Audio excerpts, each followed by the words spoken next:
Beatles had this deep experience that they were seeking after when they came to India.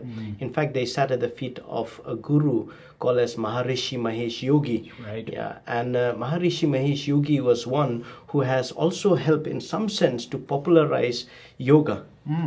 Now, when you really look at yoga, what is yoga?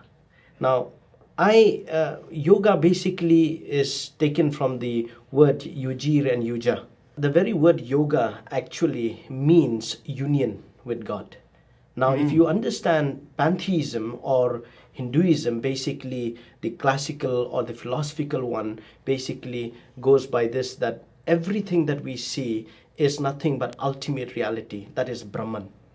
And who is Brahman? Brahman is again everything that you see. So it comes from that very understanding of all is God and God is all. Now, having said that, now the whole idea in which yoga comes is in the context where they see that the problem with man is that he seems to have forgotten that he is divine. Because man, as understood from this particular worldview, is that man is essentially divine. He is essentially Brahman. Yes. But now he seems to have forgotten this very reality that he is divine. And so as a result of that, to get out of that slumber or to get out of that ignorance, all he has to do is now do yoga. Yoga is basically the path of realizing that you are nothing but Brahman, or you are divine. In pantheistic worldview, the problem with man is not sin. It is his forgetfulness. Okay. It is actually his ignorance that he is divine.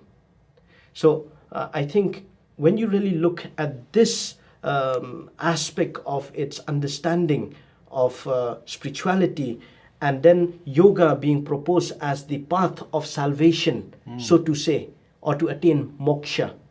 Right. So you need to understand that when you really look at this philosophy, you cannot separate just simply the exercise, which I think today, or as you have rightly pointed out, the Beatles' interest in yoga. In fact, Maharishi Mahesh Yogi has promoted just the third aspect of that philosophy, that is called as the asana, that is basically the exercise. And in fact, they would probably teach you that it's just the physical exercise, nothing else. But then to take yoga as just physical exercise and remove or separate it from its philosophical or its metaphysical underpinnings is to do injustice to that very worldview itself. Now let me ask you this question, because a lot of Christians practice yoga. Now, here is their justification. They say, look, we have different intentions and different beliefs. We like the exercise. We like the benefits that they feel more at peace. They enjoy the stretching, but they don't accept the idea of pantheism or Hindu religious ideas. Do you still think that is not the path to go down, because yoga is so deeply rooted in this Hindu philosophy of pantheism? Or what kind of advice, warning would you propose to maybe even Christians who are attracted to yoga?